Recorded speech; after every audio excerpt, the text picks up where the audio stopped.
9:30 নাগাদ শান্তিবাজার সৎসঙ্গ আশ্রম সংলগ্ন সৎসঙ্গ আশ্রমের সামনেই জাতীয় সড়কে একজন লোক বাইকে একটা বোলার গাড়ির সঙ্গে ধাক্কা খেয়ে ঘটনাস্থলে গুরুতর আহত হয়।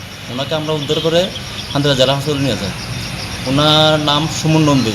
উনি শান্তিবাজার পৌরসভাতে চাকরি করতেন সুপারভাইজার হিসেবে। আর গাড়ির নাম্বারটা হলো TR 08D 1737 নাম্বারের একটা বোলার ট্রাকের সঙ্গে ধাক্কা খায়।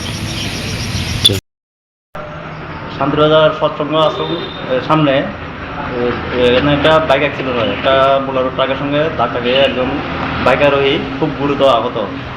ওনার নাম হলো সুমন নন্দী। বয়স অনেক 35 বছর হবে। উনি শান্তিবাজার পৌরসভাতে সুপারভাইজার হিসেবে চাকরি করতেন। উনি ওই রাস্তা দিয়ে বাড়ি যাচ্ছিলেন সম্ভবত। উনি গাড়ির সঙ্গে ধাক্কা খেয়ে প্রচণ্ড গুরুতর আহত হয় এবং ওনাকে আমরা উদ্ধার করে শান্তিবাজার জেলা হাসপাতালে নিয়ে যাই। তো এখন ওনার অবস্থা কি? ওনার অবস্থা খুবই শোচনীয় এবং আমরা ডাক্তারের কাছে হ্যান্ড ওভার করে দিয়ে আসছি। কোথা দিয়ে কোন কোন কোন হসপিটালে? শান্তিবাজার জেলা হাসপাতালে 9:30 নাগাদ শান্তিবাজার সৎসঙ্গ আশ্রম সংলগ্ন সৎসঙ্গ আশ্রমের সামনেই জাতীয় সড়কে একজন লোক বাইকে একটা বোলার গাড়ির সঙ্গে ধাক্কা খেয়ে ঘটনাস্থলে গুরুতর আহত হয়। ওনাকে আমরা উদ্ধার করে শান্তিবাজার জেলা হাসপাতালে নিয়ে যাই। ওনার নাম সুমন নন্দী।